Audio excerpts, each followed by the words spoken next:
दोस्तों नमस्कार, सभी का स्वागत है प्रवचन डिजिटल पर। मैं हूं आपके साथ विजय रावत। आज बात करेंगे तमाम उन मिथकों की जो सियासी राजनीति में आज भी गतिमान है। राजनीति और अंधविश्वास का चोली दामन का साथ हमेशा से ही रहा है। राजनीति में सियासी दिग्गज अपनी कुर्सी बचाने के चक्कर में अंधविश्वास की राह पर चल पड़ते हैं। कमावेश हमारे उत्तराखंड की राजनीति में कुछ ऐसे ही अंधविश्वास की खबरें, सियासी सुर्खियां बनी रहती है। तो तमाम उन मिथक, उन अंधविश्वास के ऊपर हम बात करेंगे जो लगातार चुनावी जो सरगर्मी समय चल रही है उसमें लगातार सामने आती रही है।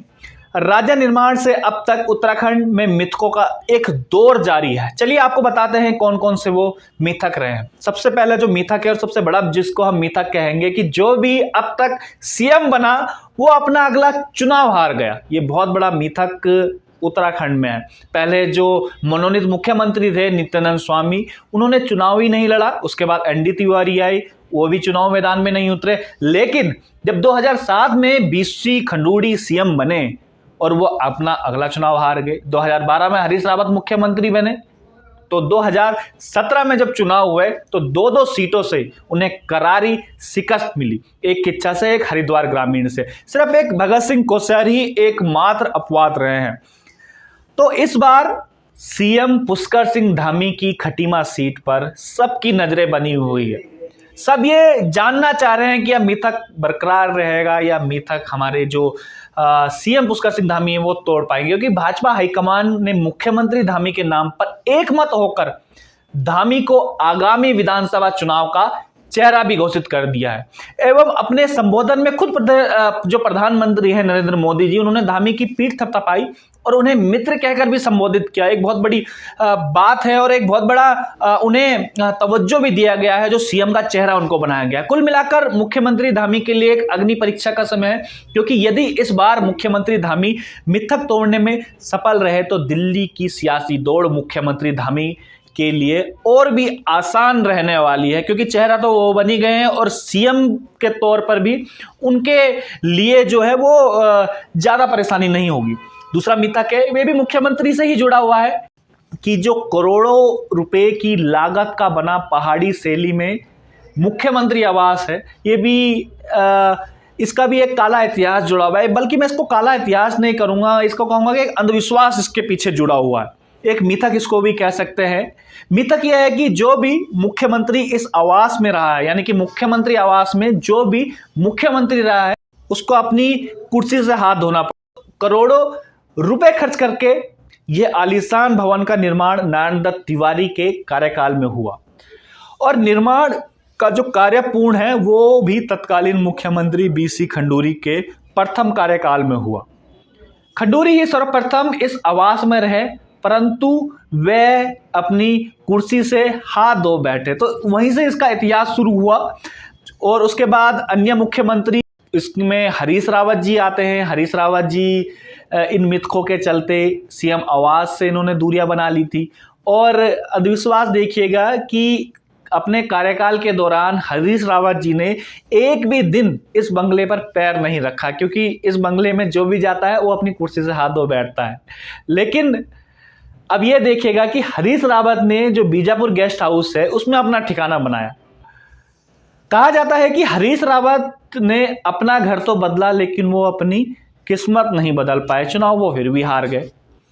बात मुख्यमंत्री विजय बहुगुणा की करेंगे तो विजय बहुगुणा मुख्यमंत्री बनने पर बहुगुणा भी इस आवास में रहे, लेकिन 2 साल राज करने के बाद बहुगुणा को भी अपनी कुर्सी से हाथ धोना पड़ा। इसी क्रम में त्रिवेंद्र सिंह रावत अपना कार्यकाल पूरा नहीं कर पाए और भूतपूर्व मुख्यमंत्री तीरथ सिंह रावत, उनको भी अपनी कुर्सी से हाथ धोना पड़ा।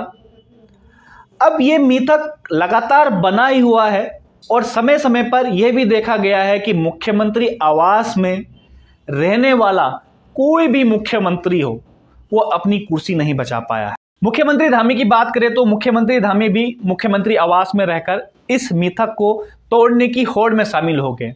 यह देखना बड़ा दिलचस्प होगा कि क्या मुख्यमंत्री धामी वास्तव में इस मिथक को तोड़ पाएंगे कि वो इस मिथक को नहीं तोड़ पाएंगे। बड़ा दिलचस्प होगा ये देखना भी। कुछ मिथक ऐसे हैं जो साल 1952 यानी कि स्वतंत्र भारत से पहले से चले हुए आ रहे हैं। एक राजनीति में ये मिथक लगातार बने हुए हैं।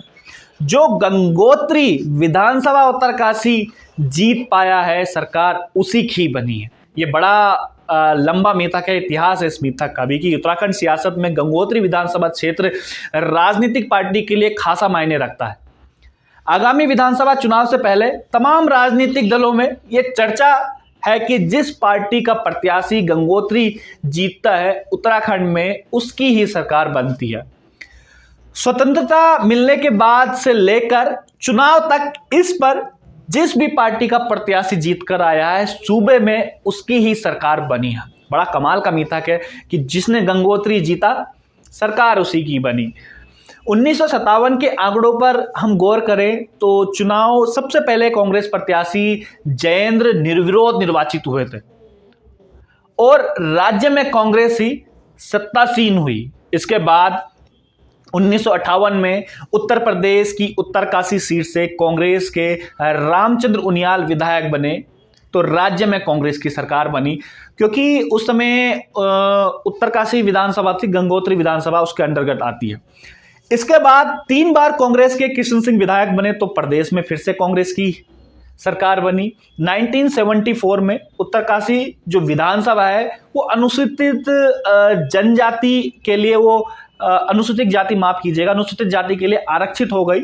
यहाँ जो कांग्रेस नेता हैं बलदेव सिंह आर्या उसके विधायक बने, तब भी प्रदेश में कांग्रेस की सरकार बनी क्योंकि बलदेव आर्या ने कांग्रेस के चिन्ह पर चुनाव लड़ा था। वहीं आपातकाल के बाद राजनीतिक उथल पुथल के समय जनता पार्टी अस्तित्व में आई। उस समय जनता पार्टी के बर्फिया लाल जुआड़ा चुनाव जीते और प्रदेश में जनता पार्टी की सरकार बनी। इस सीट पर पहले चुनाव से ही शुरू यह मिथक पिछले उत्तराखंड चुनाव तक लगातार बरकरार है, यानी कि बड़ा एक इतिहास है इस सीट का भी और एक मिथक भी इस सीट का भी। जो ये सीट जीतेगा वो सीधा सरकार उसकी बनेगी। उधर आम आदमी पार्टी ने भी इस विधानसभा में पहुंचकर अपने मुख्यमंत्री चेहरे अजय कोठियाल को इस सीट से उतारने का ऐलान कर दिया। उधर दिवंगत विधायक गोपाल रावत के निधन के बाद इस विधानसभा के लिए भाजपा के 1 दर्जन से भी ज्यादा इस सीट पर दावेदारी कर रहे हैं, जो बीजेपी के लिए चिंता का विषय भी बनी हुई है। अब मिथक की ओर बढ़ते हैं। लगातार मिथकों की हम बात कर रहे हैं तो एक मिथक सूबे की राजनीति में ये खासा मशहूर है कि जो भी उत्तराखंड का शिक्षा मंत्री रहता है वो चुनाव हार जाता है। बड़ा ही इंटरेस्टिंग सा ये मिथक है। जब से 2000 में अंतरिम सरकार बनी है, उस सबसे पहले जो शिक्षा मंत्री थे वो सीएम तीरथ सिंह रावत उस समय के शिक्षा मंत्री थे और 2002 में जब वो चुनाव लड़े तो वो हार गए। 2002 में फिर शिक्षा मंत्री नरेंद्र भंडारी बने, 2007 में चुनाव लड़े, वो हार गए। 2007 में 2 शिक्षा मंत्री बने और मजे की बात यह देखिएगा 2012 में जिस समय चुनाव हुआ दोनों के दोनों शिक्षा मंत्री हार गए। 2017 में फिर से जब भाजपा की तत्कालीन सरकार बनी तो अरविंद पांडे उसमें शिक्षा मंत्री बने। अब क्या इस बार मिथक टूटेगा या बरकरार रहेगा, ये तो आने वाला भविष्य ही तय करेगा या आने वाले चुनाव के रिजल्ट ही तय करेंगे। नेक्स्ट मिथक की ओर बढ़ते हैं। मिथक यह है कि जो अल्मोड़ा सीट हारता है उसकी सरकार बनती है। ये बड़ा ही गजब का मेरे को मिथक लगा कि अल्मोड़ा एक ऐसी सीट है जिसका तिलिस्म अजीब ही है। जो प्रत्याशी अल्मोड़ा सीट से हार जाता है सूबे में उसी की सरकार बन जाती है। साल 2002 में उत्तराखंड में कांग्रेस की सरकार बनी, लेकिन इस सीट से बीजेपी प्रत्याशी ने जीत हासिल करी। 2007 में बीजेपी ने सरकार बनाई, लेकिन अल्मोड़ा से कांग्रेस के करण महारा इसमर जीते। 2012 में बीजेपी उम्मीदवार अजय भट्ट के सिर जीत का सहरा बंधा, लेकिन सूबे में कांग्रेस की सरकार बनी। अब यह देखिएगा कि 2017 में अजय भट्ट चुनाव हार गए और सरकार जो है वो बीजेपी ने बनाई। तो भले ही अलग सा मिथक है, इसमें बिल्कुल उल्टा है गंगोत्री से।